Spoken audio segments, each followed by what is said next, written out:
Tudo o que a gente come vem direto ou indiretamente das plantas.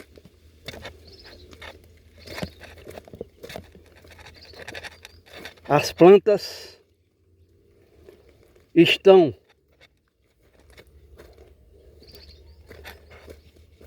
fixadas no solo. O solo, que é a parte mais externa da crosta terrestre. Estamos aqui nesse leito de riacho seco, na área do Agreste, que hoje é chamado de semiárido nordestino, faz parte do semiárido nordestino, mas já foram uma das terras mais úmidas e férteis do Nordeste, se não do Brasil. E a gente vê a quantidade de plantas a nível de arbustos e árvores que nasce aqui por metro quadrado. É uma coisa extraordinária. Podemos aqui nesse ponto aqui ver pelo menos 8 troncos de arbustos numa área de 4 metros quadrados. Mas a gente olhando as folhas vê que se trata de uma única planta, de uma única espécie de planta, que é o marmeleiro, ou mameleiro, não sabe se ele coloca marmelo, e outras plantas, quer dizer, ao todo nós não vemos aqui mais do que 8 espécies de plantas a nível de árvores e arbustos, como é o caso aqui do juazeiro,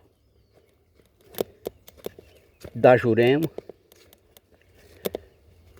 E, para quem não sabe, isso aqui já foi das terras onde existiu a maior variedade de espécies de plantas do planeta Terra.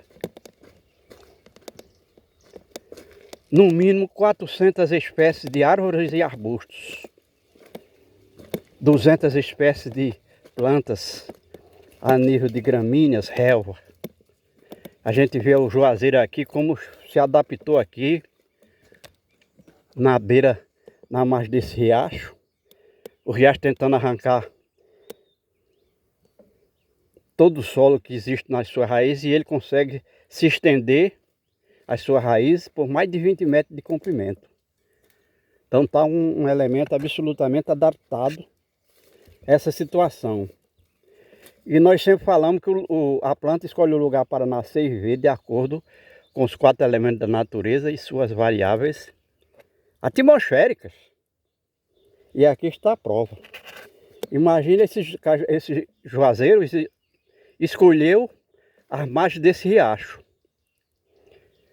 porque a natureza sábia indicou que a água que passava aqui não era suficiente para tirar todo o solo, que ele serve de sustentação e nutrição. E mesmo assim, a água corrente arrancou grande parte desse solo onde estava a sua raiz, e ele simplesmente direcionou as suas raízes para o lado onde a água não passa, a água corrente. A gente vê que isso aqui é uma calha feita pela água corrente, criando esse leito. E esse ano mesmo, 2025, já correu água por aqui. Está aqui as plantas secas que o riacho arrastou das partes altas e foi estacionando aqui nas raízes do juazeiro, e aqui bastante molhado, provando que existiu água armazenada aqui nessa depressão no leito do riacho até poucos dias. Mas essa água, inclusive, pode não ter sido água corrente, pode ter sido água que veio diretamente do céu, das nuvens, que se precipitou nesse riacho, diretamente no leito do riacho, não correu água. Está se vendo aqui que essas pedras estão há bastante tempo, as pedras roladas, seixos da água corrente. Então nós podemos dizer que essa água não correu. Então, esse paú que a gente chama aqui, que é madeira decomposta pela água, arrastada pela água da chuva, ele não é do ano de 2025, mas de 2024, quando aqui correu muita água, água proveniente das chuvas, que vinham das partes altas, porque o riacho é uma depressão do terreno, por causa dos movimentos geológicos da terra, mas também por ele mesmo, a água corrente, ter escavado essa calha ao longo de muitos anos. Então nós falamos que as plantas, tudo que a gente come vem das plantas, porque se a gente olhar aqui, nenhuma planta aqui é diretamente alimento do homem, mas é alimento de animais outros, do gado. Aqui está a palmatória. É uma espécie de palma nativa daqui, das áreas existe também na Caatinga, lá no sertão, não é aqui. E existe aqui também abundantemente em alguns lugares. E normalmente a palma só nasce onde tem um lajedo muito raso. Então isso prova que se cavar um buraco aqui com uns 30 centímetros de profundidade, vai encontrar um lajedo. E então ela estacionou aí e achou que é o lugar certo para nascer e viver, escolheu o lugar para isso. E a gente vê que a fruta da palma é uma fruta vermelhinha quando está madura.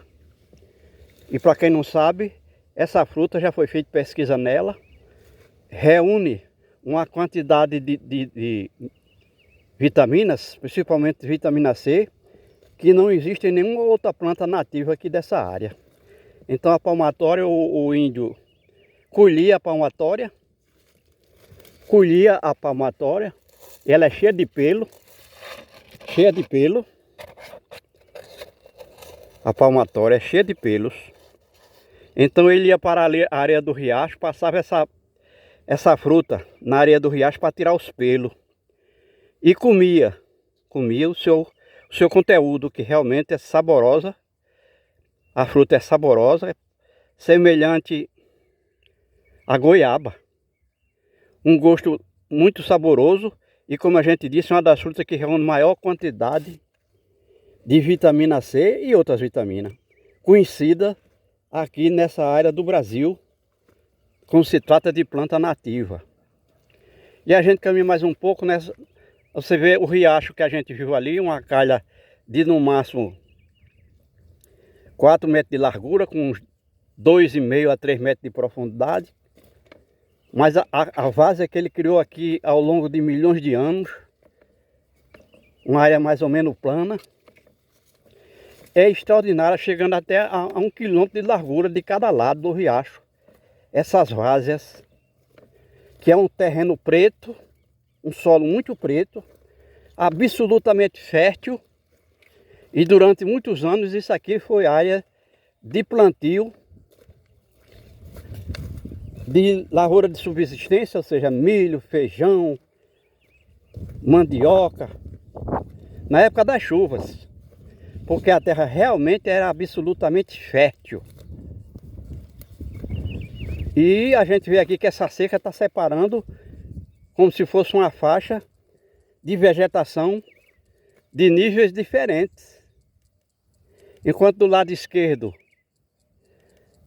tem uma vegetação mais ou menos densa a nível de relva, do lado direito não. Por quê? Porque essa do lado esquerdo não usaram para colocar o gado, para alimentar o gado, ou seja, não é campo de pastagem. E aqui sim. Então aqui o gado ia comendo as plantas todos os anos, porque nasce planta aqui, quando qualquer chuvinha aqui nasce uma infinidade de plantas a nível de relva, gramíneas, que nós chamamos de pasto do gado. E o gado então intensivamente colocado aqui, ia comendo, se alimentando das plantas logo que elas nasciam. E dava para abocanhar, estava com uma altura de 2 a 3 centímetros de altura. O gado ia comendo, e o que acontecia é que as plantas deixaram de se reproduzir porque não tem a semente.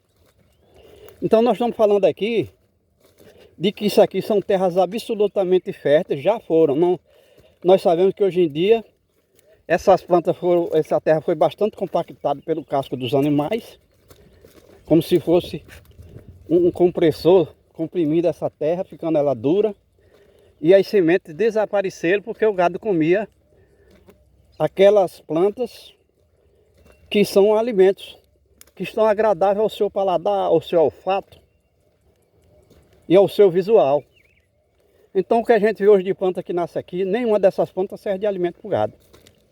E o que a gente disse que já existiram aqui 200 espécies dessas plantas a nível de relva e gramíneas, hoje não chega a 10% de espécies. Então isso tudo foi um desastre extraordinário nessa área, porque o homem criou gado durante muitos anos, centenas de anos provavelmente, nesse mesmo chão.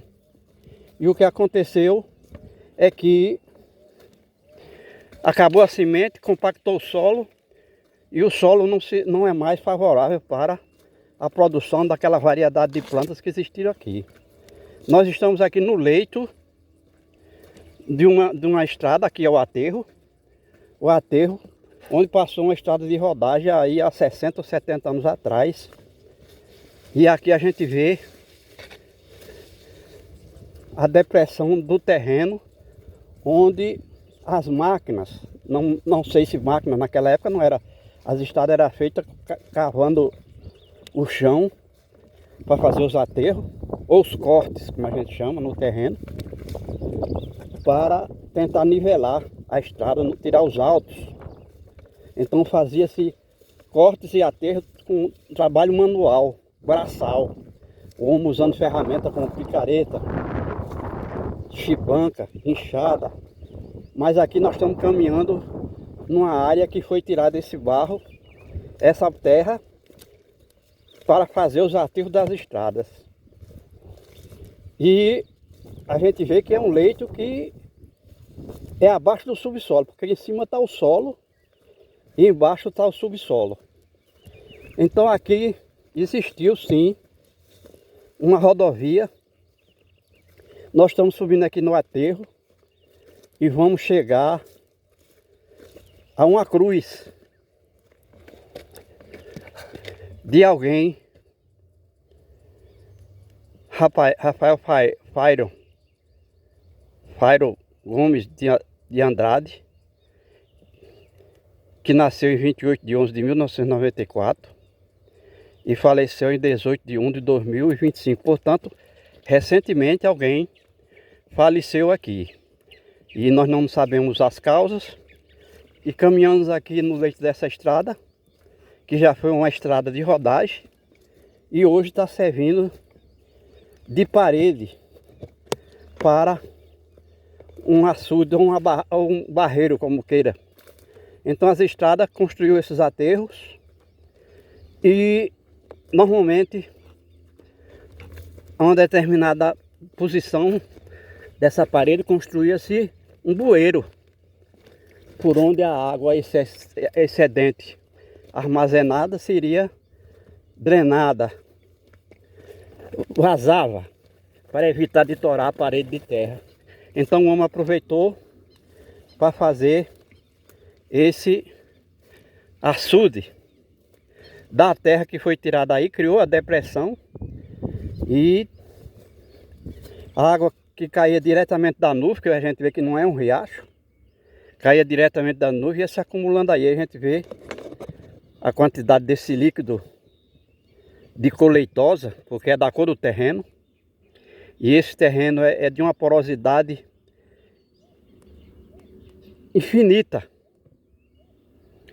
Pó. E quando a água da chuva bate aí, que vai arrastando esse terreno, tanto do solo como do subsolo, esse terreno arenoso.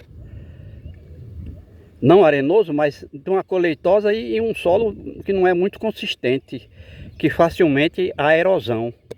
A erosão, do verbo haver. Então a gente vê que o homem aproveitou então e foi feita aqui uma parede de açude do leito da estrada, que era o aterro, como a gente diz, que é onde se levanta com terra para evitar que o automóvel se caminhe por terras de atoleiro, de lama. Aí a gente caminha aqui desse leito, nesse aterro de estrada, e vê a fertilidade com que essa planta que a gente chama de pinhão brabo, nascendo aqui, como ele está sendo nutrido tanto de nutrientes minerais.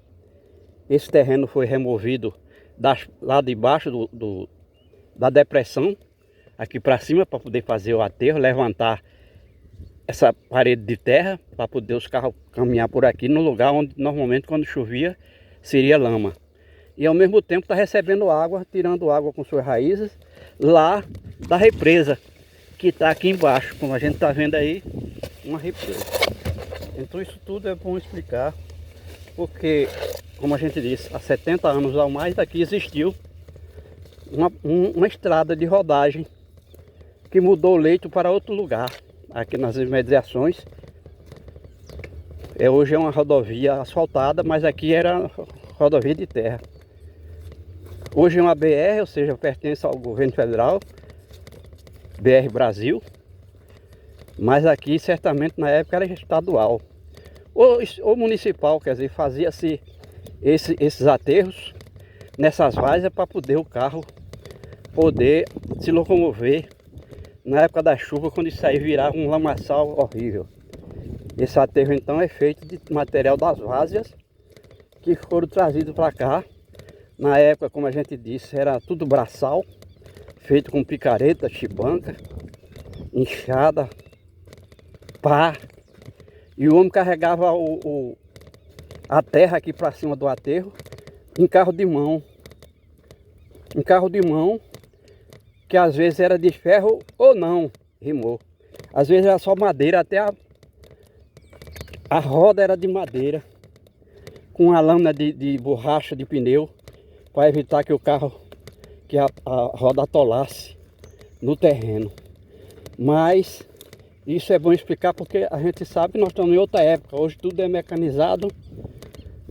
Tem a máquina para cavar a terra, tem a máquina para encher o carro, encher o caminhão, a caçamba no caso, que é o tipo de caminhão usado para a construção de estradas, de açudes, e outras máquinas até mais possantes.